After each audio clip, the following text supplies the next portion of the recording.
അങ്ങ് ബോളിവുഡിൽ നിന്ന് കിങ് ഖാൻ്റെ ബർത്ത്ഡേ പ്രമാണിച്ച് അദ്ദേഹത്തിൻ്റെ ഏറ്റവും പുതിയ സിനിമയുള്ള കിങ്ങിൻ്റെ ഒരു ടീസർ ഇറക്കിയിട്ടുണ്ട്. ലോർഡ് സിദ്ധു എന്ന് വിളിക്കുന്ന സിദ്ധാർത്ഥാണെന്നാണ് ഇതിൻ്റെ ഡയറക്ടർ. പിന്നെ നമ്മൾ അനിരുദ്ധാണ് മ്യൂസിക്. ബാക്കി കാര്യങ്ങളൊന്നും നമുക്കറിയത്തില്ല. നമുക്ക് അതിൻ്റെ ടീസർ കണ്ടുവന്നോ കുറച്ചുകൂടെ എഡിറ്റിൽ കുറേ ലുക്ക് വരുന്നുണ്ടായിരുന്നു. അതെ ഇതിൻ്റെ കുറേ ലീക്സ് വന്നിട്ടുണ്ടായിരുന്നു പുള്ളിയുടെ ഏറ്റവും ലുക്ക് വന്നായിരുന്നു. സോ നമുക്ക് അതിൻ്റെ ടീസർ ഒന്ന് കണ്ടു നോക്കാം. സൗണ്ട് याद नहीं अच्छे लोग थे या बुरे, उन्हें पूछा नहीं, बस उनकी आंखों में एहसास देखा कि ये उनकी आखिरी सांस है.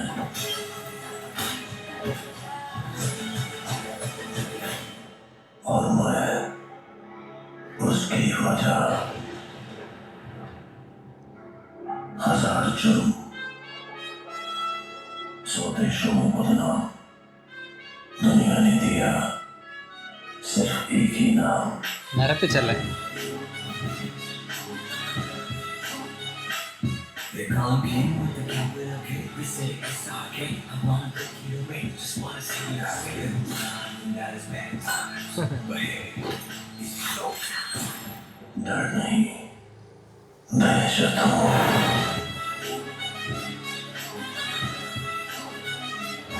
It's your time. ഓ അതിൻ്റെ ആണ്. അത്രേ ഉള്ളൂ, ചെറിയ പരിപാടിയാണ്. എനിക്ക് കണ്ടുകൊണ്ടിരുന്ന മൊത്തം വിക്സ് ഗുളിക കഴിക്കൂ കിച്ച് കിച്ചകറ്റു എന്ന് പറയാനാണ് തോന്നിയത്. അത്രയ്ക്ക് ബേസിൻ്റെ അല്ല, ഇങ്ങനെ വല്ലാതെ സംസാരിക്കുന്ന പോലെ ഫീൽ ചെയ്തു.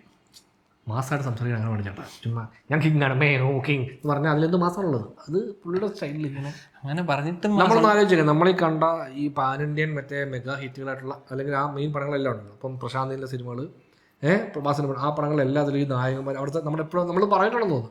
ഇവരൊക്കെ സംസാരിക്കുന്നത് ഇതേപോലെ അല്ലേ? ഇത്രയും ആദ്യമായിട്ട് ഞാൻ കേൾക്കും ഇങ്ങനെ. ഇതിൽ പുള്ളി മാത്രമേ പറഞ്ഞുള്ളൂ. അല്ല, പുള്ളിയെ കാണിക്കുമ്പോൾ അത്രയും ബുദ്ധിമുട്ടുള്ള ആളിനെ പോലെ തോന്നുന്നില്ല. പക്ഷേ ലുക്ക് രസമുണ്ട്. എന്താണ് കുറച്ച് ഒന്ന് രണ്ട് എലമെൻറ്റ്സ് പുതിയതായിട്ട് തോന്നി. കുറച്ച് കളർഫുള്ളാണ് ഡ്രസ്സിങ്. സാധനം മറ്റേ കളർ ടോണിന് വേണ്ടിയിട്ട് കുറച്ച് ലെതറും പരിപാടിയൊക്കെ ആയിരിക്കും. അതെ, തോക്ക് വെടി പരിപാടി മറ്റേ അതെ എല്ലാം തന്നെ അത് തന്നെ സംഭവം. പിന്നെ ഒരു റൂമർ ഞാൻ കേട്ടത് ഇതിനെപ്പറ്റി.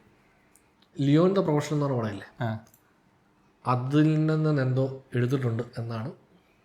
ഇതിൻ്റെ മറ്റ് കാസ്റ്റ് ആരാ അതൊന്നും അറിയത്തില്ല എനിക്ക്. വേറെ ഒരു പിടുത്തമില്ല പടത്തെ പറ്റി. ഞാൻ എവിടെ ഒരു അങ്ങനെ ഒരു റൂമർ ഞാൻ കേട്ടിരുന്നു. എനിക്ക് തോന്നുന്നില്ല, കാരണം മറ്റേ ഇതിൻ്റെ അറിയില്ല. ഞാൻ പറഞ്ഞ ഇത് ഈ റൂമർ ഇങ്ങനെ വന്നിട്ടുണ്ടായിരുന്നു. കാസ്റ്റ് ലിസ്റ്റിൻ്റെ പോസ്റ്റർ ഞാൻ കണ്ടായിരുന്നു. അപ്പോൾ അതിനകത്ത് ആ ഏജ് വയസ്സ് ആരെയും ഇല്ല. പിന്നെ ഭയങ്കര കാസ്റ്റ് നമ്മുടെ SJ സൂര്യയൊക്കെ ഉണ്ട്. ഓ അല്ല, അങ്ങനെ ഒരു റൂമർ നമ്മളിങ്ങനെ ഞാനിങ്ങനെ റെഡിലുണ്ടായിരുന്നു, തുടക്കത്തിലുണ്ടായിരുന്നു. അപ്പോൾ ഞാനത് കഴിഞ്ഞ് ആലോചിച്ചു അതെന്താണ്, അത് ലിയോൺ ദ പ്രൊഫഷണലിനെ മാസ്സാക്കി ഇറക്കാനുള്ള പരിപാടി ആയിരിക്കും എന്ന് ഞാൻ ആലോചിച്ചു. അതെന്താണ് പരിപാടി? കിങ് ഇപ്പം മറ്റേ യൂഷ്വൽ മാസ് ആക്ഷൻ പടം. ഇപ്പോൾ ഈ സിദ്ധാർത്ഥാനന്ദന് ലാസ്റ്റ് പടങ്ങൾ ഇത് എന്താ ഏതായിരുന്നു, മറ്റേ ഫൈറ്റർ ലാസ്റ്റ് പടം. അപ്പോൾ അത് കുറച്ച് ബാക്ക്ലാഷ് ഉണ്ടായ പടമാണ്. പക്ഷേ എനിക്ക് പേഴ്സണലി ഞാൻ ഇതുവരെ കണ്ട സിദ്ധാർത്ഥ ആനന്ദ് പടങ്ങളിൽ എനിക്ക് ബെറ്റർ എന്ന് തോന്നിയ പടം ഫൈറ്ററായിരുന്നു.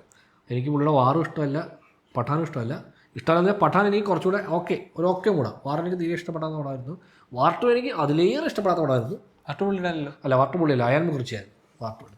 അപ്പോൾ എനിക്ക് പുള്ളിയുടെ ഫൈറ്റർ കണ്ടപ്പോൾ എനിക്ക് കുറച്ചുകൂടെ ഇത് കൊള്ളാലോ. അതായത് മറ്റേ നമ്മൾ ടോപ്പ് ഗൺ കണ്ട് ഭയങ്കരമായിട്ട് ഇൻസ്പയർ ആയിട്ടൊരു ഇന്ത്യൻ പടം എടുക്കാനുള്ള ശ്രമം നടത്തി. അതിനകത്ത് ഒരു പരിധിയിൽ അത് ചെയ്തിട്ടുണ്ട്. പക്ഷേ എനിക്കത് ഞാൻ ആ പടം തിയറി കണ്ടപ്പോൾ ഇത് കൊള്ളാലോ പരിപാടി എന്ന് തോന്നി. എല്ലാ പരിപാടിയും ഉണ്ട് അതിനകത്ത്, നമ്മൾ ഇന്ത്യനൈസ് ചെയ്തിട്ടുണ്ട് നല്ല രീതിയിൽ.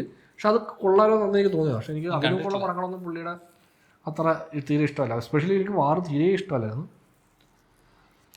ഇത് പക്ഷേ ഈ വിഷ്വൽ സ്റ്റൈലില്ലേ ഇവരൊക്കെ ഒരു വൈബ്, അതായത് കളർ പാലറ്റും പരിപാടിയും ആ ഒരു ചാടി മറിഞ്ഞടിയും. അതെ, നമ്മൾ ആ ജവാന്റെ ഒരു എക്സ്റ്റെൻഡഡ് ഏതോ സീൻ ഒരു ഫീൽ ഉണ്ട്. ജവാന്റെ തന്നെ ഇനിഷ്യൽ ഒരു ടീസറിലായിരുന്നു പുള്ളി ഇതുപോലെ എന്തോ ഒരു ഒറ്റപ്പെട്ട സ്ഥലത്തോട്ടൊക്കെ അത് മറ്റേ മുഖം മറച്ച് ആണെന്നുള്ളതല്ല. പക്ഷെ അതിന്റെ ഇതുപോലെ എനിക്കൊരു യെല്ലോ എന്റെ ഓർമ്മ അല്ല, അതിനകത്ത് മറ്റേ ഒരു ഇതാണ് ചെക്ക് ഷർട്ട് ഇങ്ങനെ ഓപ്പൺ ചെയ്താൽ അകത്ത് എന്തോ ഇതൊക്കെ ഇട്ട് അങ്ങനെ എന്തോ ഒരു അതേ വൈബ് തോന്നുന്നു.